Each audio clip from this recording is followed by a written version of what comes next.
Baik, Assalamualaikum warahmatullahi wabarakatuh. Kembali lagi di channel kami. Untuk pertemuan kali ini, kita akan membahas tentang reaksi pasar modal menghadapi masa pandemi COVID-19. Sebelum kita masuk ke pembahasan reaksi pasar modal menghadapi masa pandemi, baiknya kita harus mengetahui apa itu pasar modal. Pasar modal itu sendiri merupakan tempat kegiatan yang terorganisir di mana berbagai jenis sekuritas diperdagangkan, di mana tempat bertemunya pihak investor dan perusahaan. Pasar modal itu sendiri sama dengan pasar lain pada umumnya. Sesuai namanya adalah tempat berlangsungnya jual beli. Yang membedakan pasar modal dengan pasar-pasar lain ialah objek yang diperjualbelikan. Adapun objek yang diperjualbelikan dalam pasar modal itu sendiri ialah saham, sekuritas, dan lain-lain.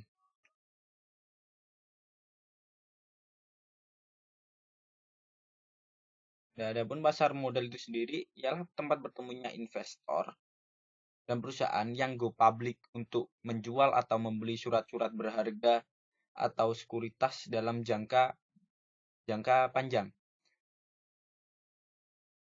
Pasar modal itu sendiri berfungsi sebagai sumber pendanaan dunia yang bermanfaat untuk pembangunan ekonomi dan sarana untuk melakukan investasi bagi investor dan masyarakat publik. Pasar modal itu menyediakan alternatif investasi bagi investor, di antaranya adalah berinvestasi pada saham. Adapun jenis-jenis dari pasar modal itu sendiri ada 4 macam. Yang pertama, pasar perdana atau primary market.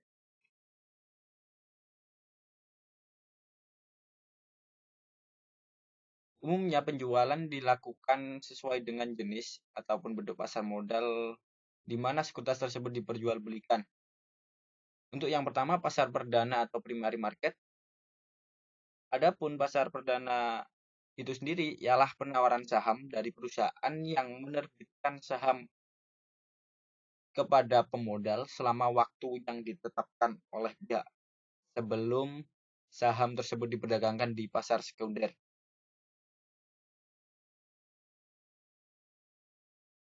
Dari pengertian tersebut menunjukkan bahwa pasar perdana merupakan pasar modal yang memperdagangkan saham-saham atau sekuritas dan lainnya yang dijual untuk pertama kalinya.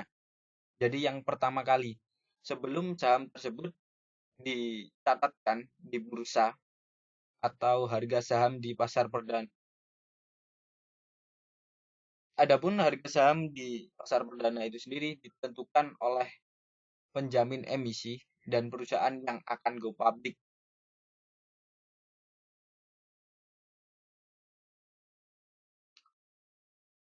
Setelah pasar perdana, itu tingkatan kedua adalah pasar sekunder. Adapun pasar sekunder itu sendiri ialah perdagangan saham setelah melewati masa penawaran pada pasar perdana.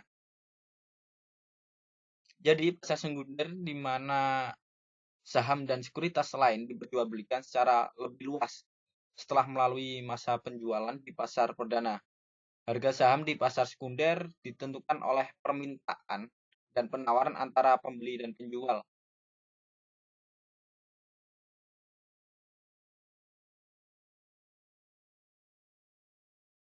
Setelah pasar sekunder, kita memasuki pasar ketiga yaitu set market. Adapun set market itu sendiri adalah tempat perdagangan saham atau sekuritas lain di luar bursa atau over the counter market.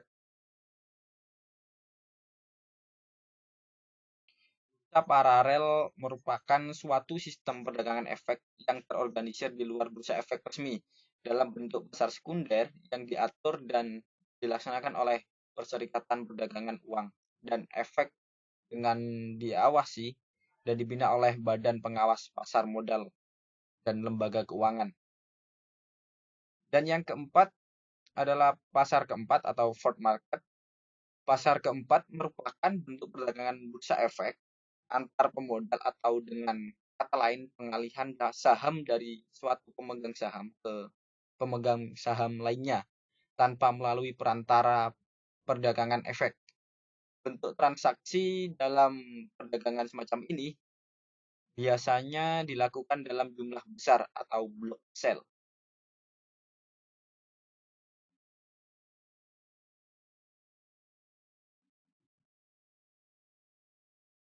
Sebelum kita menganalisis, kita sebaiknya lebih mengetahui apa itu indeks LQ45.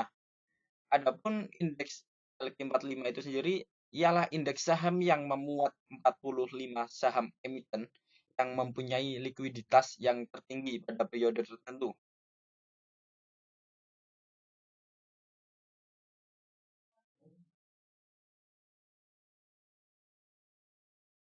Adapun tujuan dari dibuat indeks LQ45 adalah sebagai bagian pelengkap dari komponen IHSG untuk memberikan informasi yang terpercaya bagi para investor, manajemen investasi, dan pelaku pasar saham lainnya tentang pergerakan dari saham-saham pilihan yang paling aktif diperdagangkan di bursa.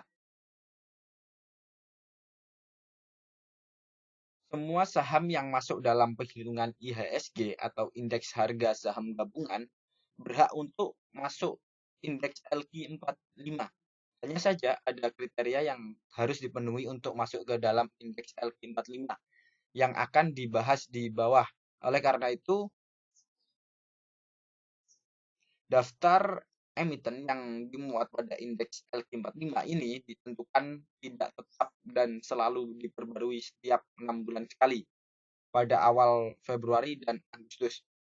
Jika ada saham emiten yang sebelumnya masuk dalam indeks LQ45, ini tiba-tiba tidak memenuhi kriteria yang ada, maka saham emiten tersebut akan diganti di siklus selanjutnya. Selanjutnya kita akan membahas tentang pengaruh dan hubungan peristiwa pandemi COVID terhadap pasar modal. Yang pertama, pengaruh peristiwa pandemi COVID-19 terhadap abnormal return saham. Berdasarkan hasil penelitian, tidak ada pengaruh yang signifikan terhadap peristiwa pandemi COVID-19 itu terhadap abnormal return saham pada perusahaan yang terdaftar pada indeks LQ45 di Bursa Efek Indonesia.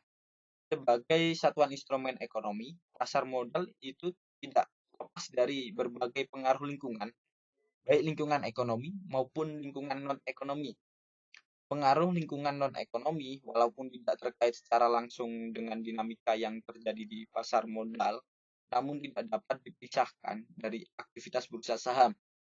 Lingkungan non-ekonomi tersebut seperti berbagai isu mengenai kepedulian terhadap lingkungan hidup, hak asasi manusia, serta peristiwa-peristiwa politik kerap kali menjadi faktor utama pemicu fluktuasi harga saham di bursa efek di seluruh dunia.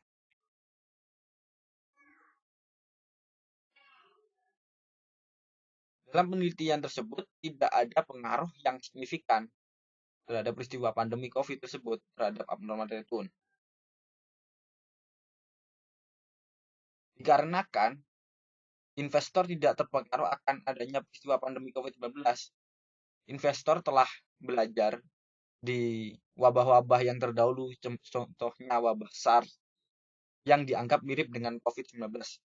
Walaupun disadari COVID-19 cenderung lebih luas penularannya mengacu pada kasus SARS. Saat itu diketahui tren pelemahan pasar saham berlangsung selama 6 bulan.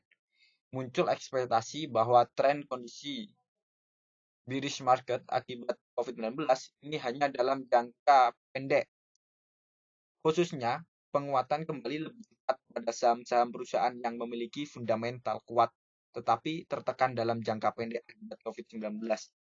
Apalagi Optimisme ini didukung oleh pengalaman di Tiongkok sebagai titik awal pandemi COVID-19. Sejarah menunjukkan dampak dari COVID-19 pada pasar saham hanya dalam jangka pendek. Indeks Shanghai di Tiongkok melemah sekitar 12-14% selama 3 bulan. Mulai akhir Maret, pasar saham di Tiongkok sudah berbalik arah dan menunjukkan tren menguat hingga 20 April. Bursa saham di Tiongkok naik sekitar 7,2% dari level terendahnya. Selanjutnya, pengaruh peristiwa pandemi COVID-19 terhadap trading volume activity. Berdasarkan hasil uji penelitian, adanya pengaruh yang signifikan peristiwa pandemi COVID-19 terhadap trading volume activity saham pada perusahaan yang terdaftar pada indeks LQ45 di Bursa Efek Indonesia. Dengan demikian, hipotesis yang menyatakan bahwa peristiwa pandemi COVID-19 berpengaruh terhadap trading volume activity. Hasil uji statistik Payroll sampai sampel tes yang dilakukan selama event periode, yaitu selama 76 hari sebelum dan 76 hari pada saat peristiwa pandemi COVID-19, menunjukkan bahwa terdapat perbedaan yang signifikan selama pandemi COVID-19. Perbedaan rata-rata abnormal return sebelum dan pada saat terjadi pandemi COVID-19 yaitu sebesar 0,00064842 dengan standar deviasi sebesar 0,0015809090. Hal tersebut membuktikan bahwa peristiwa pandemi COVID-19 menimbulkan peningkatan volume perdagangan saham yang dipengaruhi oleh keputusan investor saat melakukan transaksi perdagangan. Adapun nilai rata-rata trading volume activity tertinggi terjadi pada saat peristiwa pandemi COVID-19 ialah sebesar 70.014.931 lembar saham. Hal tersebut dikarenakan sesudah investor melihat dan mempelajari hasil dari peristiwa yang ada dan dampak dari informasi yang diberikan bersifat positif bagi pelaku pasar modal, saham di dalam negeri lebih menarik minat investor dibandingkan saham di luar negeri. Adanya pasar modal yang bereaksi menunjukkan bahwa kandungan informasi yang ada pada peristiwa tersebut cukup kuat karena para investor beramai-ramai melakukan profit taking atau ambil untung. Keputusan investor yang berbeda dengan keputusan saat kondisi normal memberikan sinyal bahwa pelaku pasar merespon adanya informasi yang beredar. Hal tersebut menunjukkan adanya kandungan informasi yang berpengaruh kepada pelaku pasar modal, sehingga mempengaruhi keputusan investasi yang dibuat. Maka dapat dikatakan bahwa peristiwa pandemi COVID-19 merupakan peristiwa yang memiliki efek sehingga investor melakukan pembelian saham yang pada awalnya berharap akan mendapatkan abnormal return. Jika melakukan pembelian saham, hal ini terlihat dari volume perdagangan saham yang terjadi peningkatan dari sebelum dan saat peristiwa pandemi COVID-19.